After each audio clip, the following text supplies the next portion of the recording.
Hi hello నమస్తే.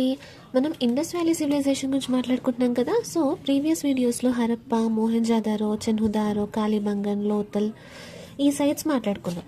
ఇప్పుడు మనం డోలవీరా సైట్ గురించి డిస్కస్ చేసుకుందాం. ఓకే, డోలవీరా సైట్లో అసలు ఏమేమి ఉన్నాయి, ఫైండింగ్స్ ఏంటి, అవన్నీ మాట్లాడుకుందాం ఈ వీడియోలో. డోలవీరాకి ఒక మెయిన్ ఇంపార్టెంట్ గుర్తుపెట్టుకోవాల్సిన పాయింట్ ఏంటి ఫస్ట్ అని అంటే, ఇది వరల్డ్ హెరిటేజ్ సైట్గా 2021లో వరల్డ్ హెరిటేజ్ సైట్గా ప్రసిద్ధి చెందిందనమాట. ఓకే, రికగ్నైజ్ అయిందనమాట. ఎవరు డిక్లేర్ చేశారంటే యునెస్కో డిక్లేర్ చేసింది. వరల్డ్ హెరిటేజ్ సైట్గా డోలవీరా అని ఈ సైట్ని డిక్లేర్ చేసింది. ఓకే, అండ్ ఫస్ట్ ఎక్స్కవేటర్ ఎవరు అనేది చూద్దాము.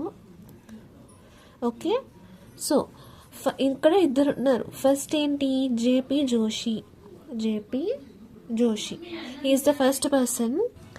ఈ ఫస్ట్ పర్సన్ అనమాట. 1960sలో ఈ జేపీ జోషి అనే పర్సన్ స్టార్ట్ చేశారు. సర్చ్ చేయడం స్టార్ట్ చేశారు, ఎవిడెన్స్ ఫైండ్ చేయడం స్టార్ట్ చేశారు. అండ్ దెన్ మేజర్గా చేసిన పర్సన్ ఎవరంటే ఆర్జే బిషత్ అంటారు. 1990 to 2005 ఈ పర్సన్ టైం పీరియడ్ అప్పుడు ఉండిందనమాట. సో ఎవిడెన్స్ని కనుగొన్నారు. సో వీళ్ళిద్దరిని గుర్తుపెట్టుకోవాలి, JP Joshi and RS Bisht. కరెక్ట్గానే స్పెల్ చేస్తున్నాను కదా, ఆర్ఎస్ బిష్ట్.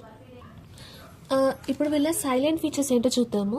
సైలెంట్ ఫీచర్స్లో వీళ్ళు త్రీ సిటీస్గా డివైడ్ అయ్యారనమాట. Citadel, middle town and lower town అని 3 పార్ట్స్గా డివైడ్ చేస్తారు డోలవీరాని. Citadel, middle town and lower town.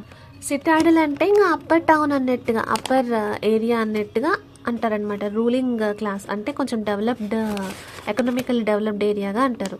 Okay, middle town అంటే లైక్ రెసిడెన్షియల్ ఏరియా లాగా, ఆఫీసెస్, మర్చెంట్స్ ఇలాంటివన్నీ ఉంటాయి అన్నమాట. దాన్ని మిడిల్ టౌన్ అంటారు. లోవర్ టౌన్ అంటే మామూలుగా నార్మల్ పీపుల్ ఉంటారు కదా, వాళ్ళు ఉండే ప్లేస్ని లోవర్ టౌన్ అంటారు. ఓకే, అది 3 part city.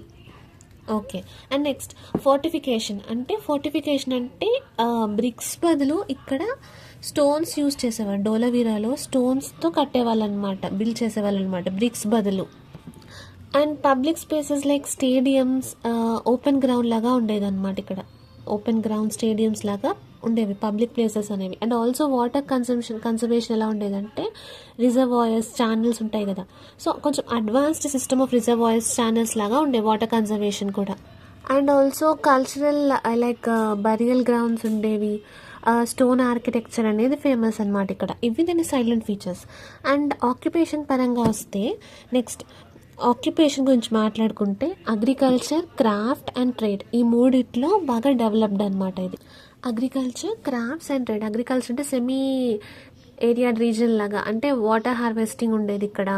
Okay, and crafts విషయానికి వస్తే ఇక్కడ కూడా బీడ్స్ తయారు చేసేవాళ్ళు అనమాట. ఆర్నమెంట్స్లో బీడ్స్ ఉంటాయి కదా, అవి షెల్, స్టోన్ వర్క్ అవన్నీ చేసేవాళ్ళు. ట్రేడ్ పరంగా వస్తే ఏంటంటే సెమీ ప్రీషియస్ స్టోన్స్, ఇక్కడ కూడా ఆర్నమెంట్స్, క్రాఫ్ట్ గూడ్స్ ఉంటాయి కదా, అవి తయారు చేసేవాళ్ళు అనమాట. ఇది వీళ్ళ ఆక్యుపేషన్. వీటి మీద ఎక్కువగా బతికేవాళ్ళు ఇక్కడ. అగ్రికల్చర్ మాత్రం బాగా డెవలప్ అవుతూ వచ్చింది, అది మాత్రం గుర్తుపెట్టుకోండి. అబ్జర్వ్ చేశారా మీరు ఇక్కడ? ఓకే, అండ్ నెక్స్ట్ ఫైండింగ్స్ విషయానికి వస్తే ఇక్కడ ఏమవుతుంది అంటే, వాటర్ మేనేజ్మెంట్, ఆర్టిఫాక్ట్స్, అగ్రికల్చర్ కావచ్చు, ఇవన్నీ ఫైండింగ్స్ కిందకి వస్తాయి అన్నమాట. అండ్ బరియల్స్ కూడా ఇక్కడ బరియల్స్ కూడా దొరికాయి అనమాట, లైక్ సెనట్ ఆఫ్ బరియల్స్ అట్లాంటివి. అంటే నేను చెప్తాను క్లియర్గా. ఓకే, వాటర్ మేనేజ్మెంట్ అంటే లైక్ రిజర్వాయర్స్ ఉండేవి. Okay, water management like reservoirs ఉండేవి. అండ్ ఆల్సో లేక్ సిటీ, దీన్ని లేక్ సిటీగా కూడా అంటుంటాం అనమాట. ఛానల్స్ ఉండేవి. ఓకే, స్టీప్ వెల్స్ అట్లాంటివి ఉండేవంట, వాటర్ ఫోర్ట్ అట్లాంటివి ఉండేవి. ఓకే, అండ్ ఆర్టిఫాక్ట్స్ విషయానికి వస్తే మనం ఇక్కడ మాట్లాడుకున్నాం కదా already. Seals, beads, terracotta figures కావచ్చు, పాటరీ, కుండలు తయారు చేసేవాళ్ళు, దాని మీద డిఫరెంట్ ఆర్ట్ వేసేవాళ్ళు. సెమీ ప్రీషియస్ స్టోన్స్ ఉండేవి, అట్లా అనమాట. ఆర్టిఫాక్ట్స్ అంటే లైక్ ఇండస్ వ్యాలీ సివిలైజేషన్ ఇది కూడా బాగా యూజ్ చేస్తున్నారు, గుర్తుందా? ఫోర్టిఫికేషన్స్, స్టోన్ తయారు చేసేవాళ్ళు, ఈ ఫోర్టిఫికేషన్స్ అలా ఉండేవన్నమాట. So and next cenotaph burials అంటే ఎంటీ మెమోరియల్ బరియల్స్ ఉండేవి కదా, అవి అండ్ హరప్పా కల్చర్కి సంబంధించినవి కూడా దొరికేవన్నమాట ఇక్కడ. యూనిక్ హరప్పా కల్చర్కి సంబంధించిన అంటే యూనిక్ పీసెస్ అవి దొరికేవన్నమాట ఇక్కడ. ఓకే, అండ్ ఇందులో కన్స్ట్రక్షన్ మెటీరియల్ ఎలా ఉండేది, కన్స్ట్రక్షన్ మెటీరియల్ వీళ్ళు యూజ్ చేసేది ఎలా ఉండేది అంటే మొహంజాదారోలో, హరప్పాలో అయితే ఏంటి బర్న్డ్ బ్రిక్స్ కానీ సన్ డ్రైడ్ ఎండకి ఆరబెట్టిన మనం ఎండబెడతాం కదా అట్లా ఆరబెట్టిన బ్రిక్స్ కానీ ఉండేవి. బట్ డోలవీరాలో ఏంటంటే స్టోన్తోనే కన్స్ట్రక్షన్ జరిపేవాళ్ళు అనమాట. డోలవీరాలో మోస్ట్లీ స్టోన్ యూజ్ చేసేవాళ్ళు, ఎక్కువగా స్టోనే యూజ్ చేసి కన్స్ట్రక్షన్ చేసేవాళ్ళు. ఓకే, ఫైండింగ్స్, కన్స్ట్రక్షన్ మెటీరియల్ ఏం వాడారు, occupation, excavators, salient features, and also దీనికి ఫేమస్ వీళ్ళు యునెస్కో వాళ్ళు ఇచ్చిన ట్యాగ్ అనేది. ఓకే, వాళ్ళు డిక్లేర్ చేసింది అనమాట. ఓకే, ఇట్స్ క్లియర్ కదా. అండ్ ఇక్కడ మనం ఏదైనా మిస్ అయ్యామా చెప్పండి. డోలవీరాలో లొకేట్ అయ్యింది ఎక్కడ, ఈ పాయింట్ మనం మాట్లాడుకోలేదు. ఓకే, లొకేషన్ డోలవీరాలో లొకేషన్ ఎక్కడుంది అని అంటే కచ్ డిస్ట్రిక్ట్ అని ఉంటుంది. ఇక్కడ రాస్తా చూడండి. లొకేషన్ ఏంటి డోలవీరాలో అని అంటే కచ్, CUTCH, కచ్ డిస్ట్రిక్ట్ అని ఉంటుందన్నమాట. కచ్ డిస్ట్రిక్ట్ ఇక్కడ గుజరాత్, మన ఇండియాలో గుజరాత్లో కచ్ డిస్ట్రిక్ట్లో ఈ డోలవీరా అనేది ఉండేది ప్లేస్. ఓకే, ఇంకా మీకు డోలవీరా క్లియర్ కదా, క్లియర్ కదా. అండ్ నెక్స్ట్ ఏమైనా మిస్ అయ్యామా? ఐ హోప్ అన్నీ కవర్ చేశానని అనుకుంటున్నాను. మీకు తెలిస్తే కమెంట్ చేయండి, అవి కూడా యాడ్ చేద్దాం నెక్స్ట్. ఓకే, మనము ఇంకొక ప్లేస్ గురించి అనుకున్నాం కదా, అమ్రి అని. ఈ సైట్ గురించి పెద్దగా ఇంపార్టెంట్ కాదు, బట్ చెప్పుకుందాము అని.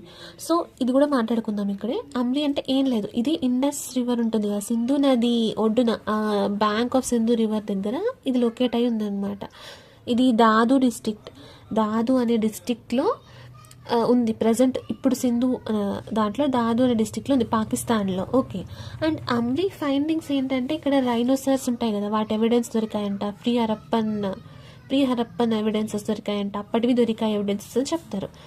దీని ప్లానింగ్ ఎలా ఉండేదంటే మడ్ బ్రిక్స్, మట్టి ఇటుకలు వాడేవారంట. పెద్దగా సిటాడిల్ ఉందని అయితే ఏమీ ప్రూఫ్ లేదు అక్కడ. No massive citadel. Okay, early phase లాగా ఉండేది, హరప్పన్ ఎర్లీ ఫేజ్ లాగా అనిపించేది అమ్రి అనేది.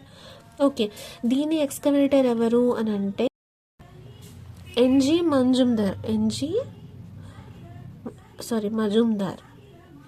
1929. ఎన్జీ మజుందార్ 1929. ఓకే, క్లియర్ కదా.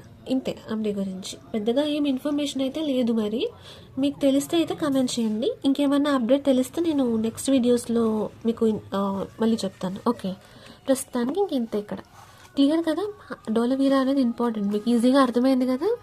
So I hope you understand the video. Next వీడియోలో మళ్ళీ కలుద్దాం. నెక్స్ట్ వీడియోలో మనం Indus valley civilization border sites మాట్లాడుకుందాం అనుకున్నాం కదా. 4 ప్లేసెస్ ఉన్నాయి. ఆ 4 ప్లేసెస్ గురించి మనం మాట్లాడుకుందాం అనుకున్నాం కదా. ఏంటి ఆ 4 ప్లేసెస్? మాండా, దైమాబాద్, సుత్కాజెండర్, అలంగీర్పూర్. ఈ 4 సిటీస్ గురించి, 4 సైట్స్ గురించి మాట్లాడుకుందాం నెక్స్ట్ వీడియోలో. ఓకే, సో నెక్స్ట్ వీడియోలో మళ్ళీ కలుద్దాం.